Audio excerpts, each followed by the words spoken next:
عن ابی برصد الغنوی قال قال رسول اللہ صلی اللہ علیہ وسلم لا تجلسوا علی القبور ولا تصلوا الیہا۔ یہ صحیح مسلم کی روایت ہے، رقم ہے 1620۔ ترجمہ ہے ابو مرثد رضی اللہ عنہ نے بیان کیا ہے کہ رسول اللہ صلی اللہ علیہ وسلم نے فرمایا، قبروں پر نہ بیٹھا کرو اور نہ ان کی طرف رخ کر کے کبھی نماز پڑھو۔ بیٹھیں گے تو ظاہر ہے کہ قبروں پر اعتکاف کی چلہ کشی کی صورتیں پیدا ہوں گی، قبروں سے استمداد کے تصورات پیدا ہوں گے، قبر والوں کے بارے میں طرح طرح کے نئے فلسفے ایجاد ہوں گے، ان کو زندہ اور فیض رساں سمجھا جائے گا۔ تو ان سب چیزوں کی بنیاد کو ڈھا دینے کے لیے رسول اللہ صلی اللہ علیہ وسلم نے فرمایا کہ نہ قبروں پر بیٹھا کرو اور نہ ان کی طرف رخ کر کے کبھی نماز پڑھا کرو۔ میں نے لکھا ہے یہ ظاہر ہے کہ سد ذریعہ کا حکم ہے، یعنی کیوں روکا گیا ہے؟ قبر پر بیٹھیں یا کسی گلی میں بیٹھیں یا کسی بازار میں بیٹھیں تو یہ دیکھنا پڑے گا نا کہ اگر شارع اس سے روک رہا ہے تو کیا باعث ہے؟ تو سد ذریعہ اس کا باعث ہے۔ سد ذریعہ یعنی ایک ایسی چیز سے روکنا کہ جو کسی برے کام کی طرف لے جا سکتی ہے۔ یہ ظاہر ہے کہ سد ذریعہ کا حکم ہے، اور اس لیے دیا گیا ہے کہ یہ قبریں کسی وقت لوگوں کے لیے سجدہ گاہ نہ بن جائیں۔ یعنی پہلے تو ہو سکتا ہے کہ محبت کا جذبہ ہی لے جائے، لیکن آہستہ آہستہ وہ سارے تصورات پیدا ہو جائیں جو بدقسمتی سے یہود کے ہاں بھی پیدا ہوئے، مسیحیوں کے ہاں بھی پیدا ہوئے، اور ہم مسلمان بھی ان سے محفوظ نہیں رہے، سجدہ گاہ نہ بن جائیں، اور اس کے نتیجے میں وہ شرک جیسے جرم کے مرتکب ہونے لگیں۔ چنانچہ یہی ہدایت ہے جس کی خلاف ورزی کے نتائج ہم بعد کے زمانوں میں صالحین کے مقبروں پر دیکھتے ہیں۔ یعنی اللہ کے پیغمبر کی اگر اس ہدایت کو پیش نظر رکھا جاتا اور اس میں طرح طرح کی تعویلیں نہ کی جاتی تو سد ذریعہ کا حکم تھا، اس سے فی الواقع وہ دروازہ بند ہو جاتا، وہ کھلتا ہی نہ۔ لیکن جب اس کی خلاف ورزی کی گئی اور شروع میں جب خلاف ورزی ہوتی ہے تو کچھ تعویل کر کے ہو جاتی ہے، لیکن اللہ کے پیغمبر نے تنبیہ فرمائی تھی کہ یہ کام کرو گے تو یہ نتیجہ اس کا نکلے گا۔ تو بعض موقعوں کے اوپر کوئی چیز اس لیے ممنوع قرار دی جاتی ہے کہ وہ اپنی ذات میں ہی ایک غلط کام ہوتا ہے، جیسے بدکاری کرنا ہے، جھوٹ بولنا ہے، ملاوٹ کرنا ہے، اور بعض موقعوں کے اوپر اس لیے کسی چیز سے روک دیا جاتا ہے درحالے کہ وہ اپنی ذات میں کوئی ممنوع چیز نہیں ہوتی کہ وہ غلط نتائج تک لے جا سکتی ہے، غلط کاموں کی طرف ترغیب کا ذریعہ بن سکتی ہے، اس کے بطن سے برائیاں جنم لے سکتی ہیں، اس لیے کہ برائیاں کبھی بانج نہیں ہوتی، وہ تو پھر آہستہ آہستہ اپنی اولاد پیدا کرتی چلی جاتی ہیں۔ تو یہاں حضور نے فرمایا کہ قبروں پر نہ بیٹھنے کے لیے اہتمام کیا کرو اور نہ ان کی طرف رخ کر کے کبھی نماز پڑھا کرو۔ ان میں سے جو کام بھی کرو گے وہ شرک تک لے جانے کا ذریعہ بن کر رہے گا، اس کو ابتدا ہی میں روک دو۔ اگر یہاں نہیں روکو گے تو پھر نتائج بھی دیکھنا پڑیں گے۔ عن ابی ہریرہ قال قال رسول اللہ صلی اللہ علیہ وسلم لا یجلس احدکم علی جمرۃ فتحرق ثیابہ فتخلص الی جلد خیر لہ من ان یجلس علی قبر رجل مسلم۔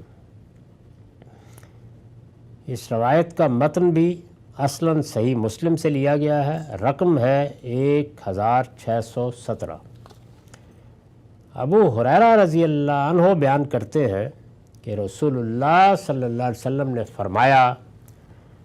تم میں سے کوئی آگ کے دہکتے انگارے پر بیٹھ جائے، پھر وہ اس کے کپڑے جلا دے اور اس کی کھال تک پہنچ جائے، یہ اس سے بہتر ہے کہ وہ کسی مسلمان کی قبر پر بیٹھے۔ رسول اللہ صلی اللہ علیہ وسلم کی جو روایات یہاں زیر بحث آ رہی ہیں ان سے معلوم ہوتا ہے کہ اس خطرے کا پورا ادراک تھا اللہ کے پیغمبر کو کہ شاید وہ بت تو اب نہ بنے جو ڈھا دیے گئے ہیں، لیکن یہ بت ضرور بنیں گے۔ یہ قبروں کی پرستش ہے، یعنی یہاں بیٹھنے سے مراد پرستش کے لیے بیٹھنا، دعا و مناجات کے لیے بیٹھنا، اعتکاف کر کے بیٹھنا، چلہ کاٹنے کے لیے بیٹھنا، وہ بیٹھنا مراد ہے۔ چنانچہ میں نے اس پر لکھا ہے، یعنی دعا و مناجات کے لیے یا معتکف ہو کر بیٹھے۔ ویسے تو قبرستان میں آدمی جاتا ہے، وہ بھی کہیں بیٹھ جاتا ہے کچھ کھانا کھانے کے لیے، چائے پینے کے لیے، لیکن اس طرح سے بیٹھنا جس طرح کہ ہم دیکھتے ہیں کہ لوگ بیٹھتے ہیں، اور پھر یہ کہ اس میں فیوز کا ذکر کرتے ہیں، ان چیزوں کا ذکر کرتے ہیں کہ جو روحانیت کے دروازے ان کے لیے کھولتی ہیں ان کے بقول یا ان کے زوم کے مطابق۔ یہ بتاتے ہیں کہ ایسا فیض پہنچتا ہے کہ جس سے زمین آسمان روشن ہو جاتے ہیں، قبروں کے اندر کے حالات انسان دیکھتا ہے، وہ منازل طے کرتا ہے کہ جن سے وہیں پہنچ جاتا ہے جہاں سے اللہ کے پیغمبر پاتے ہیں۔ تو یہ جتنے بھی اس طرح کے معاملات ہیں وہ سب کے سب اب ہماری امت کے لیے کوئی اجنبی نہیں ہے، انہی کو سامنے رکھ کر رسول اللہ صلی اللہ علیہ وسلم نے یہ تنبیہات فرمائی ہیں، یعنی دعا و مناجات کے لیے یا معتکف ہو کر بیٹھے۔ جب اس طرح انسان بیٹھتا ہے، یعنی مراقبہ کر کے بیٹھے ہیں، دعا و مناجات کے لیے بیٹھے ہیں، ہاتھ باندھ کر جیسے پیشی میں حاضر ہوتے ہیں اس طرح حاضر ہوئے ہیں، اس طرح جو آدمی بیٹھتا ہے، یا پھر اس سے آگے جو مراقبے ہیں اور چلے ہیں اور اعتکاف ہے، یہ ظاہر ہے کہ عبادت ہی کی ایک صورت ہے، یعنی یہ وہ صورتیں ہیں کہ جو سب اللہ ہی کے لیے خاص رہنی چاہیے۔ اس طرح مراقبے میں بیٹھنا، دھیان لگا کے بیٹھنا، اللہ کو اپنے سامنے رکھ کر، یعنی اپنے تصور میں اللہ سے دعا کرنا، مناجات کرنا، اس کو پکارنا، اللہ تعالیٰ سے فیض کی توقع رکھنا، وہ مجھے سکینت عطا فرمائے گا، وہ میرا دل کھول دے گا، وہ مجھے شرح صدر عطا فرمائے گا۔ یہ سب وہ روابط ہیں انسان کی نفسیات کے جو اسلام میں یا توحید کے ماننے والوں میں اللہ ہی کے ساتھ خاص ہے، یعنی ان میں کوئی چیز بھی کسی بندے سے، خواہ وہ پیر ہے، پیغمبر ہے، وابستہ نہیں ہو سکتی۔ تو اس کی کوئی ادنا سے ادنا صورت بھی اگر کسی قبر کے لیے، کسی قبر والے کے لیے، کسی زندہ شخص کے لیے انسان کے اندر پیدا ہوتی ہے، تو اس کا مطلب یہ ہے کہ شیطان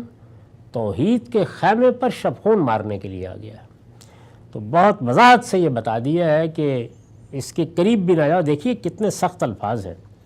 یعنی تم میں سے کوئی آگ کے دہکتے انگارے پر بیٹھ جائے،